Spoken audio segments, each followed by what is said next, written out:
Good morning. It is 6:15 on day 32, and you might be able to tell from the screenshot of the radar there is no incentive to get an early start.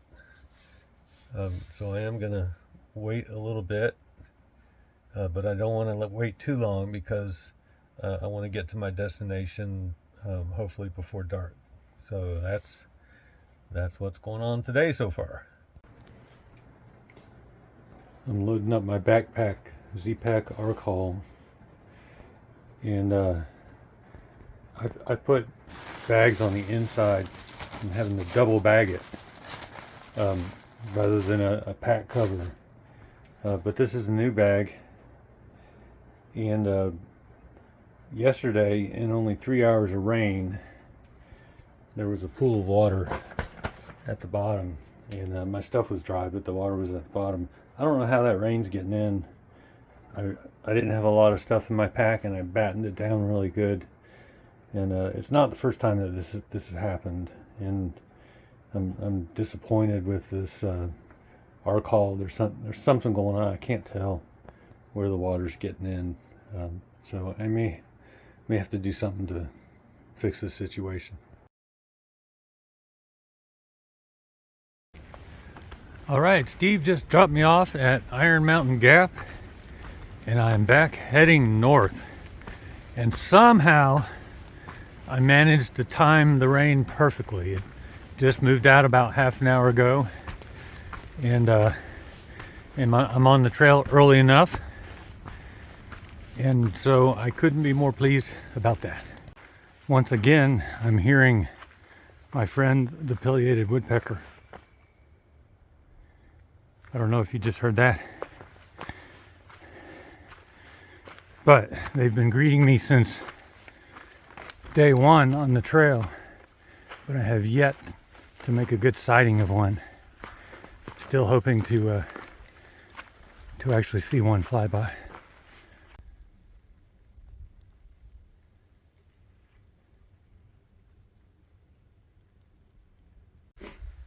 Time to eat fruit. You know, when you think about it, fruit is mostly water. So if you're carrying a bunch of heavy fruit, you could carry less water. I'm loving these low clouds.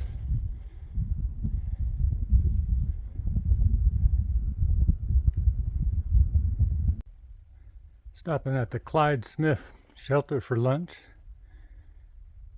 This shelter is cool because you can get both the sunrise and the sunset, which would be epic.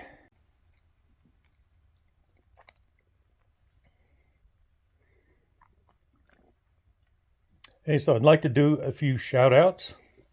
First of all, to everyone who's been commenting, I really appreciate it. There was one comment that I saw yesterday. It sounds like from a serious geologist on the geology of that ridge walk, or at least in that area where I was walking a few days ago. I appreciate that. And next to George and Nancy, who live in the area, the Roan Mountain area where I'm approaching, they gave me their phone numbers, and especially with some of this bad weather coming up, said they would come pick me up at whatever gap I needed picking up at. And so I do plan to meet them hopefully tomorrow.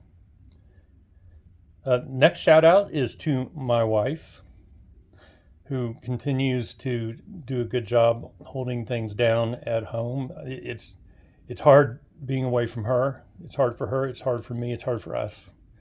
I love you, darling. Next, I want to do a shout out to my left leg. This leg has been there for me and offers me no grief, no pain. I feel like it could just bang out 20 miles, 25 miles, and not even think about it. Good job, buddy. You, on the other hand, not so good. Well, you're coming around. Got the blister on the toe, still working that, and you know it's going to take time.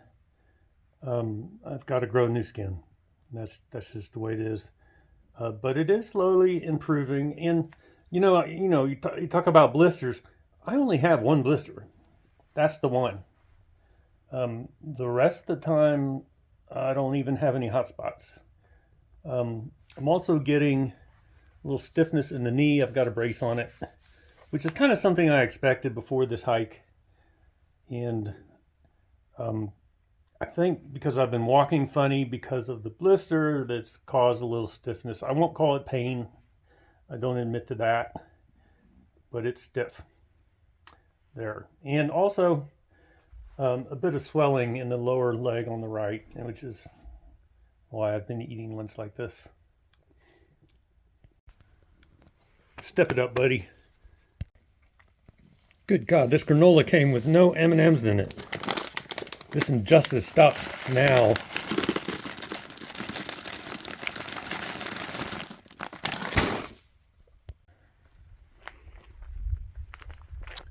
All right, I got 8.5 miles to go, but it goes over 6,000 feet. So the real work for the day begins now. All right, can someone tell me if this is a spruce or a fir? I'm not up on that. All I know is it means I am climbing higher.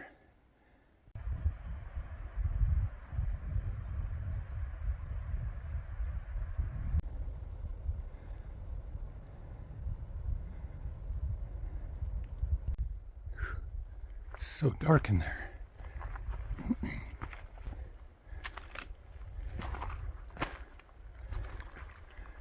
The phone lights it up, but it's like nighttime in here. And it's only 4:45. Here's the Cloudland Hotel site. Definitely in the clouds. All right, home for the night. Roan Mountain Shelter. The highest shelter on the Appalachian Trail, 6,270 feet. I must say, it's a bit gloomy up here. There's the lower part, and then I have climbed up this ladder to a loft area, and I'm kind of feeling the loft. I don't know, it just feels nicer than the lower part. I'm up here in the loft of the Roan Mountain High Shelter. The lower part is kind of a pit, but it's pretty cozy up here. It's basically an attic. There's a rear window. There's a ladder. It's kind of like a hatch, and a tin roof. So once the rain hits, I'm going to hear it. I was able to find an area around the shelter, basically back on the trail, which is downhill from here, that had reception. And forecasts have been scrutinized by the hour, and executive decisions have been made. And so it's going to be a big rain day tomorrow. They're talking about 1 to 2 inches and high winds. And when you look past Carver's Gap, which is in about 1.5 miles, the trail goes up again over 6,000 feet, and there's broad, open balds without any protection. And it's not. I've been up there on a windy day. It's not something to be trifled with, and so. I decided I wanted to get off at Carver's Gap in 1.5 miles. And George and Nancy, I mentioned them earlier. They've been following my videos and mentioned that they live in the area and would be willing to help. George is going to pick me up at 9 in the morning. So I'm going to pack out pretty much at first light and brave whatever weather gets thrown at me. But it's only a mile and a half till I get to Carver's Gap, and then I'm going to get down the hill and figure out what my next steps are. So that's the plan. You know, I didn't even know it was Super Bowl Sunday until I was able to call my wife. How crazy is that? So right leg, it's been a little depressed ever since I gave that shout out to left leg and was critical of right leg. It turns out that his love language is words of encouragement. Who knew?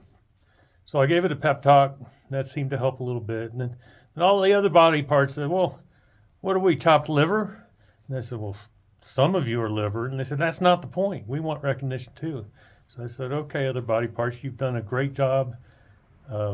Thank you for your performance. It's been flawless. So then right leg's like, what? So I'm the only one screwing up?